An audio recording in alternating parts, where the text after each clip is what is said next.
Hi, good afternoon. Welcome to the Business Spotlight series. I am here with Phil Houldsworth from AurumGold Ltd. How you doing, Phil? I'm doing very well, thank you, Mike. Good stuff. If you could start us off then, and please give us a little bit more background as to exactly who you are, what you do, how long you've been doing it for, please, Phil. Yeah, sure. So I'm Phil Houldsworth. I manage a business called Aurum Gold that specializes in money psychology, tinged with a bit of money education as well, where that's appropriate. I spent probably more than 25 years in the finance industry, and so back in 2017, I saw a need in the market for people to really understand how they relate to money and Mhm. how money drives or their belief around money drives their choices and behavior. And I saw that through much of the work I did in both investment management and also in money and debt advice. And I felt that was an element that was missing back then in 2017 when I set up the business, and is still missing to a greater extent today. Mhm. It's not something that we talk about or teach on Mhm. in the industry. So I've spent probably the last 25 years working in that sector. And apart from that, I'm the president of the Chamber of Commerce here in Harrogate, and an exam invigilator for a couple of the high schools, as well as an Brilliant. innovation consultant. So I've got my finger in many pies. Plenty going on. So, right, in terms of the money side of things, Yeah. what do you think the reason is that the psychology of it, aspect of it, is not as well, I suppose, assisted with when it comes to, I don't know, the finance industry and when Mm, people mm. are engaging with that kind of money aspect of their lives? I think there's two main things. There's probably several, but there's two Hmm. main things that I can think of. One is we never teach people about it, and so, Hmm.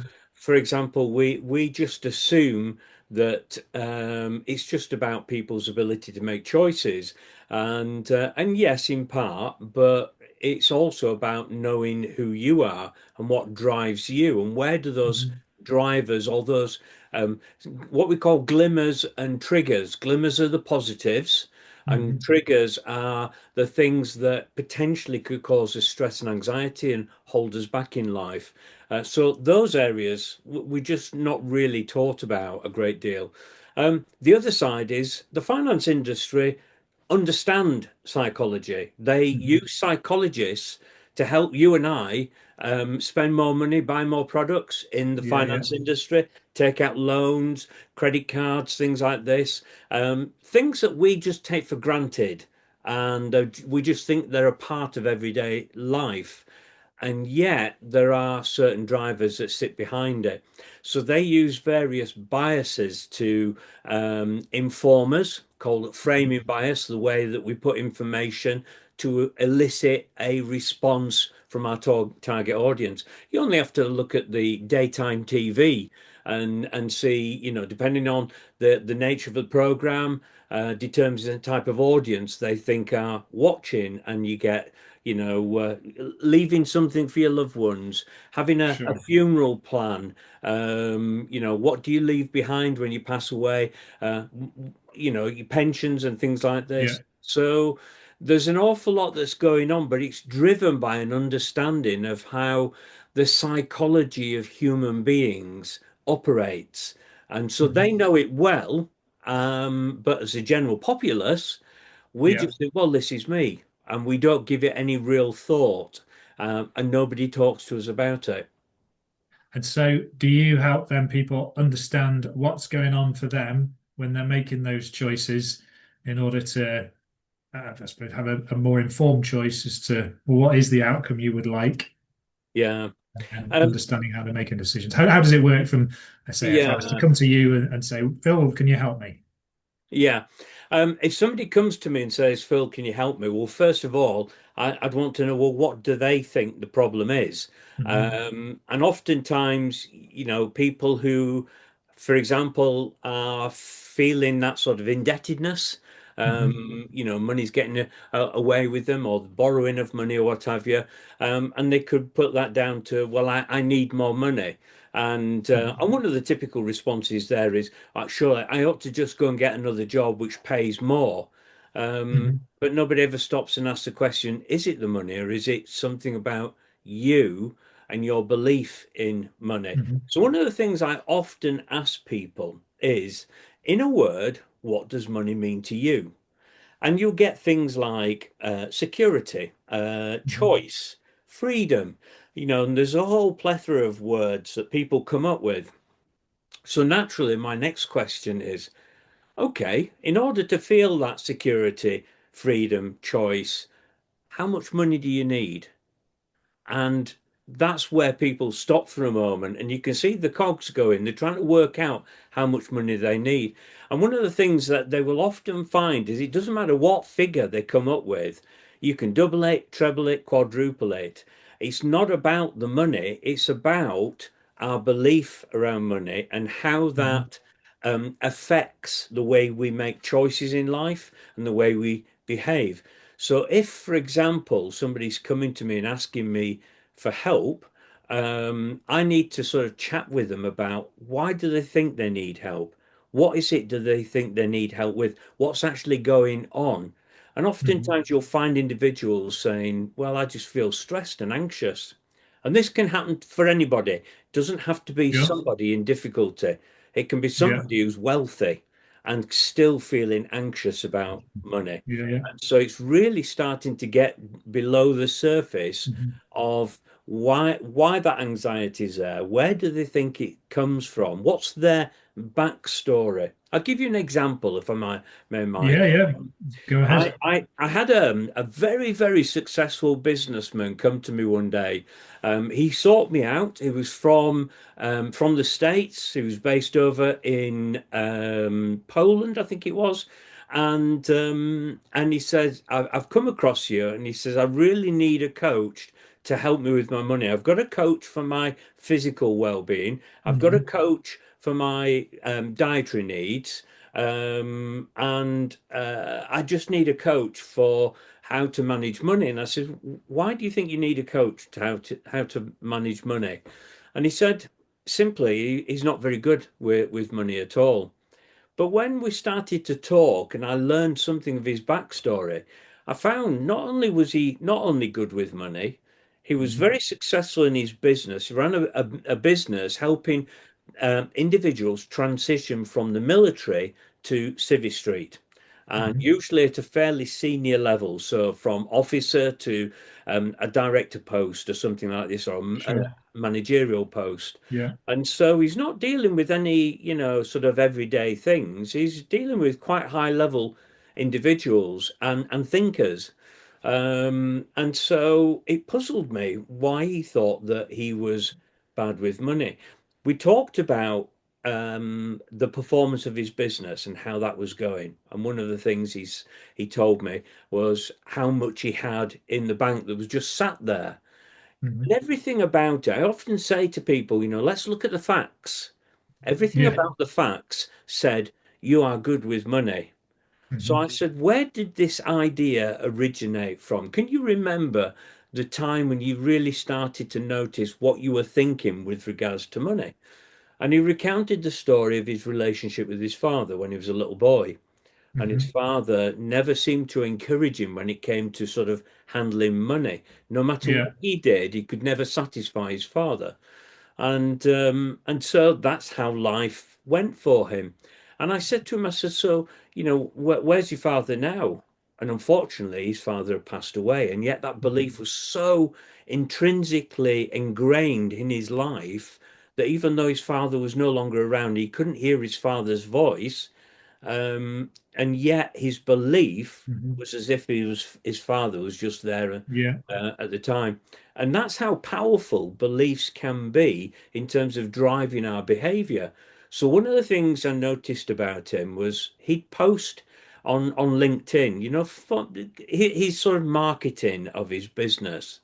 Yeah. And many of the things he would post would be about where he was, Hmm. around the world, clothes he was wearing, car he was driving, Yeah. the place he was living or Yeah. staying, whether it's a hotel, apartment, or what have you. And there seemed to be a pattern there.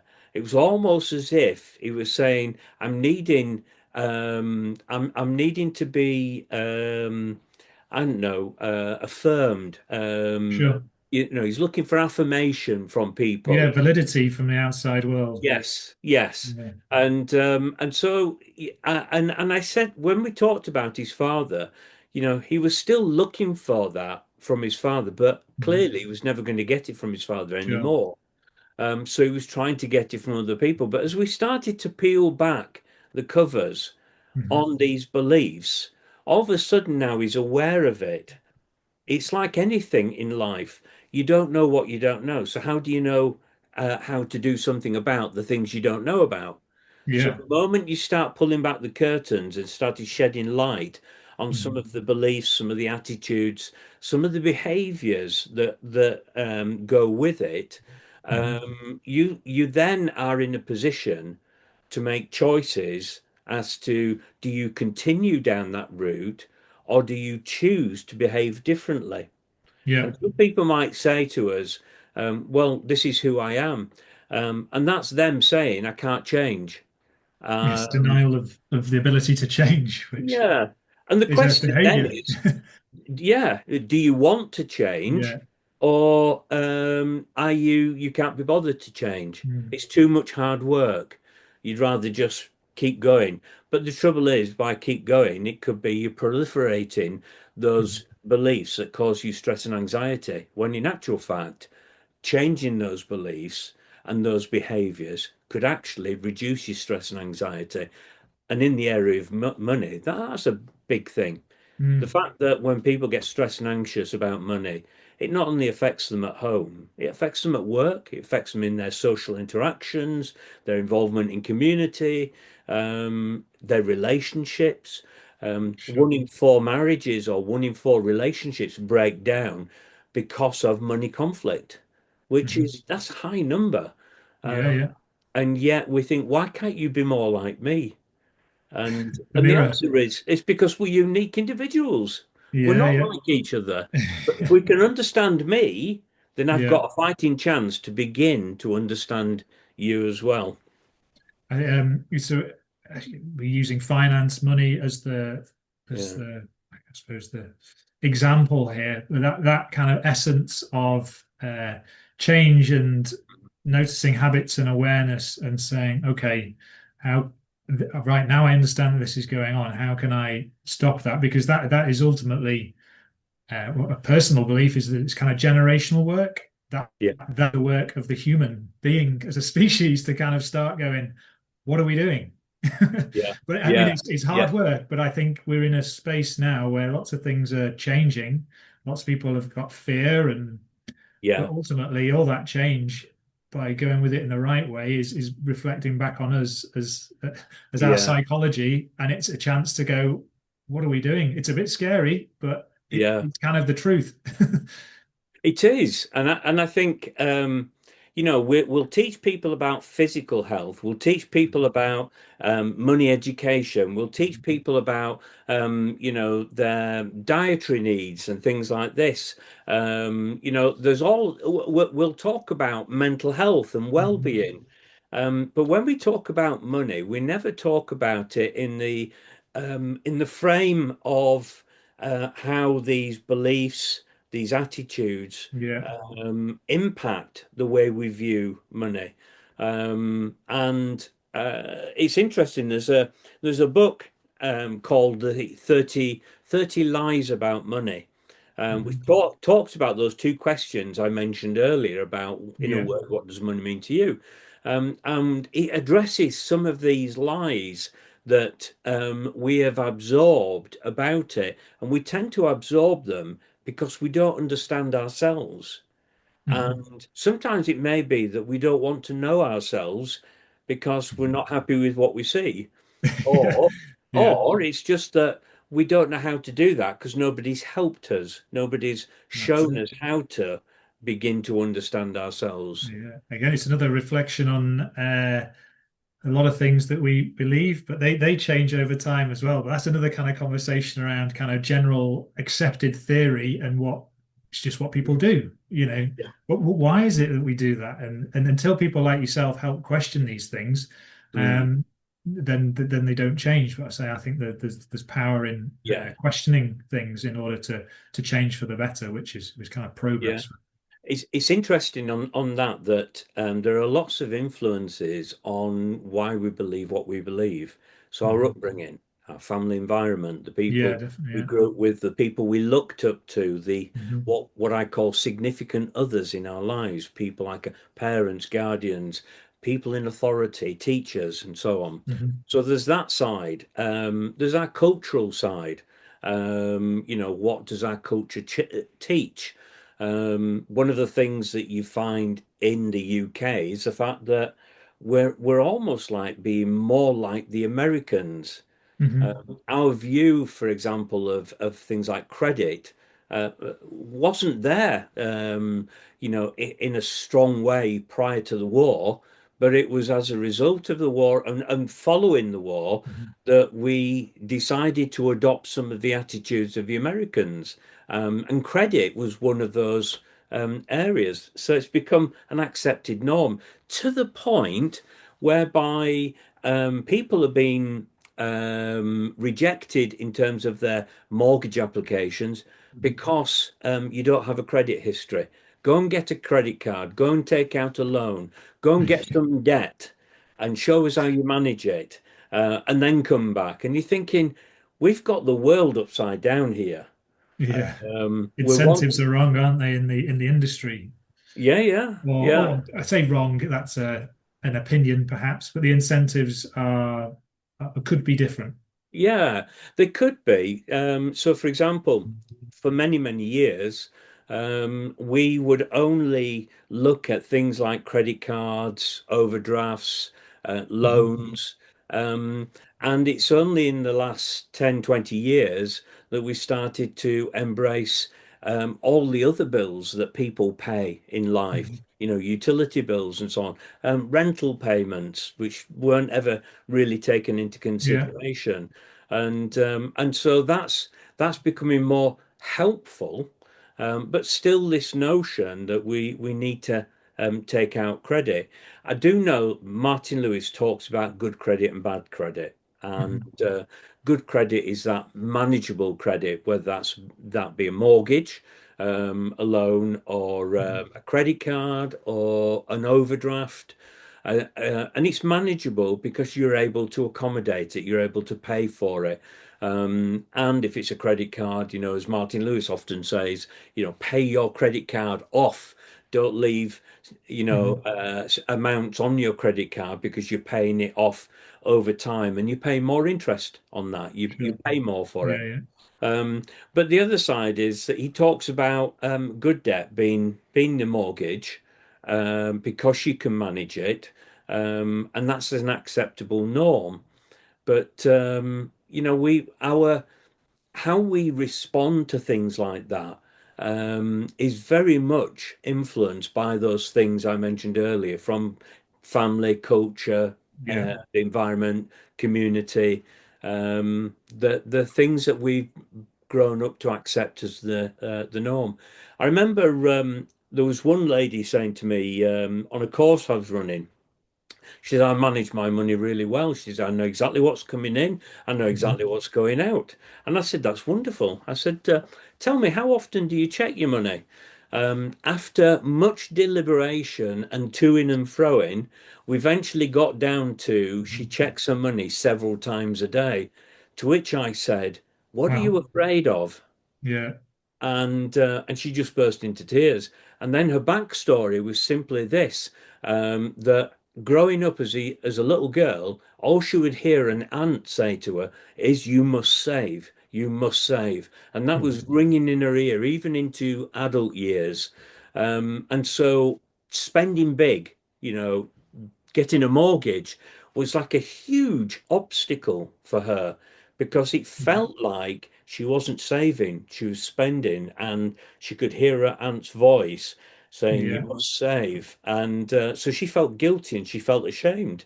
And Mhm. understanding that, you could then understand why she's now checking her money every day and how stressful that must be for her in her life. Yeah, sure. And I think as well, we talk about individuals, but we talk about businesses as well. And people Hmm. carry into their business life those Yeah, same yeah. beliefs and those same behaviors, and wonder why, when they sit down to do their accounts, it becomes quite stressful. The number of people who hate to plan around money is phenomenal, Yeah, just simply want to bury because, their head in the sand. Like, don't want to deal well, with it. Or, it is, but what would for any of us, what would we choose? Would I choose to sit down and look at some figures and feel highly stressed, or Mhm. would I choose to avoid that and not feel that stress? And I think that the easy route is often the choice that people make. And yet, I want to know, why do you feel stress? Where does it actually come from? And can we address it in a way Mhm. where actually looking at money doesn't cause that stress and anxiety, but actually gives you the opportunity to think rationally about your Yeah, finances, and make good everything's choices. neutral. At the end of the day, it's the association the individual puts on whatever it is. For example, finance.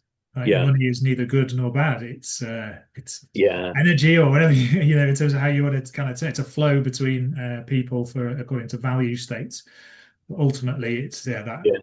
that It, money. association that people put on it. Yeah, money's a tool at the end of the day, and we give it more power than it actually has. Mhm. It's an inanimate object, and the person in the driving seat is you as the individual making the choices, not the Mhm. money. And yet, for some reason, we've turned it around, and it's Yeah. money becomes the driver.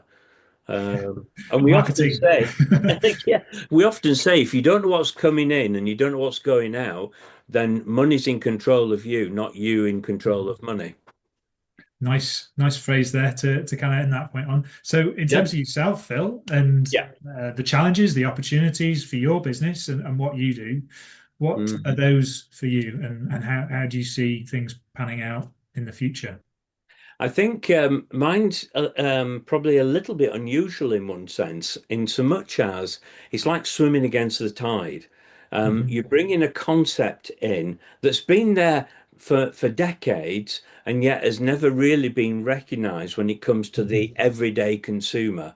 And Sure. so trying to bring something in that might actually empower people more Hmm. and enable them to make better choices in life is not necessarily something that, say, for example, the finance industry wants Yeah. to widely support. So if you do a search to do with financial well-being, Hmm. you'll find it's either to do with education, purchasing more products, or engaging with employee benefits, but not about your relationship with money. So on that basis, it's like bringing something new to the market that Hmm. it's gradually been recognized by a few of us in the country, but there's still a long way to go. So that's what I mean by swimming against the tide. Sure, sure. I think as well, opportunities to get that message out there when life becomes tight and we've got the rising cost of living, the first thing to go, whether it's in work, which would Hmm. usually be things like training and marketing, the very things that build resilience for the future of any business, those tend to be the things that go because they're seen as a cost rather than an investment, a benefit.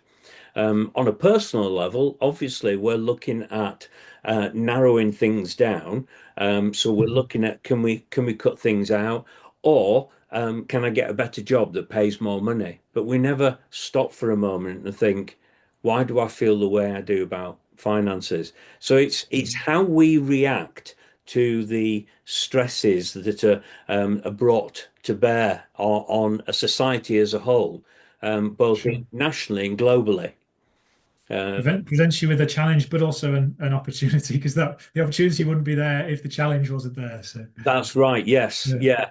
And so it's so the challenge often is In the midst of all that sort of noise, is can you get a clear message out there that says there is an answer to stress, Mhm. or financial related stress? There's an answer to it. Sure. And the answer is not in just in education. And sometimes I think that's a bit demeaning for some people, especially when I've had people like chartered accountants come and seek me out for my help. Mhm. They don't need education on the money. They need to Yeah. understand why they Yeah. feel the way they do about their personal finances. So it's can you make a more clear, succinct, but sort of louder voice out Mm. there that says there's a way forward, and this is it. Nice. So in terms of your biggest lesson then through all this, Phil, Hmm. what would you say that is running Aurum Gold? Um, I think when anybody starts in business, there are a lot of people around who always, I call them do-gooders, and I might seem a bit demeaning. I don't wish to be demeaning of them. They do mean well. The trouble is, oftentimes there's lots of noise about, oh, you should be doing this, you should be doing that, you should be doing the other. And at the end of the day, you stop being you, or you have the potential of stop Mhm. being you, and you're trying to be like everybody else. The trouble is, you're being pulled left, right, and center. I remember when I first started in business, I was told you need to get out there in networking, get to networking events. But the problem with the networking events was everybody wanted to put their best foot forward. And so everybody was very successful and, and everything was going well for them. But there was I in the midst thinking, this is tough.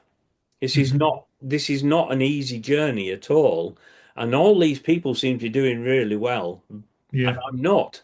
And that was my initial belief until I Mhm. started to get to know people and realize, well, actually, what I'm seeing and what I've been told is not always the truth about what's going on. And I would say anybody starting in business and anybody in business knows full well that times can be quite challenging. Mhm. And it's how do you respond to those times? How do you react to them? And who do you listen to as well in terms of getting that support and advice and so on along the journey? There are lots out there well-meaning, but not everybody's the best one to listen to, and you've got to Mhm. somehow navigate a course and find those people who really get Yeah. you and understand what it is that you're trying to do, and maybe help you communicate it better. Sure. Um, Help you uh, understand yourself, really. I think yeah, that's the core thing. yeah, Someone without an agenda, someone who just genuinely will be curious about you. yeah. I would say as well. One of the things that really helped me was understanding my purpose. Mhm. And it's an interesting conversation I often have with people. Do you know your purpose?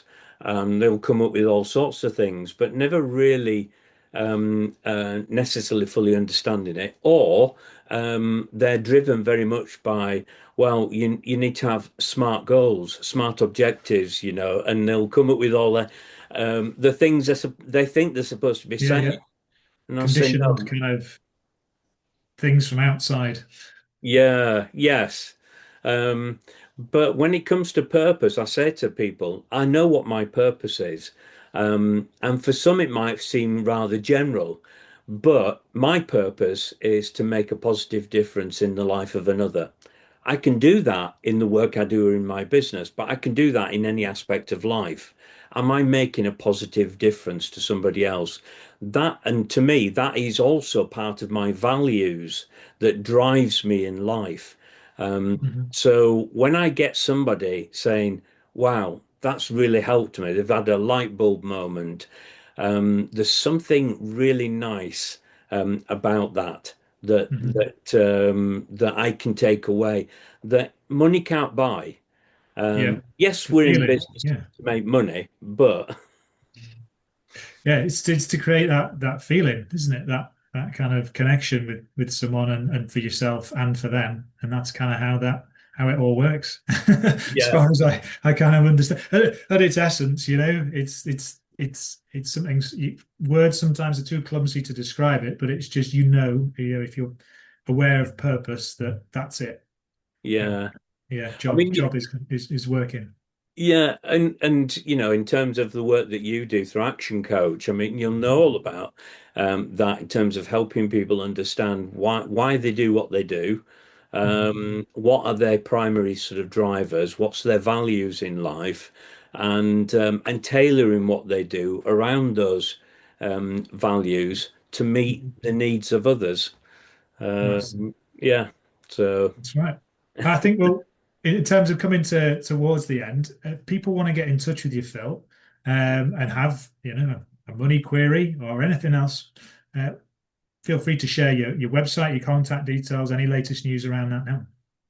yeah, okay. Well, you can certainly get in touch with me through my website, which is AurumGold Limited, Mhm. Ltd.co.uk. By the way, aurum is Latin for gold, so it's like saying gold, gold. And years ago, my wife and I always had this saying, it's drawing the gold out of people. And that was the backstory to why we chose Aurum Gold. So Nice. yeah, Aurum Gold Limited, Yeah. Ltd.co.uk. And you can get me on LinkedIn.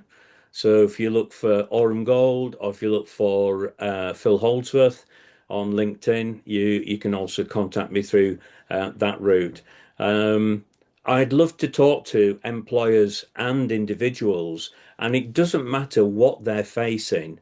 Mhm. There is always a way forward, and to help them understand that, I use an assessment tool called Money Habitudes that is a great conversation starter, but in a way that's not non-judgmental and just eases the conversation around finances.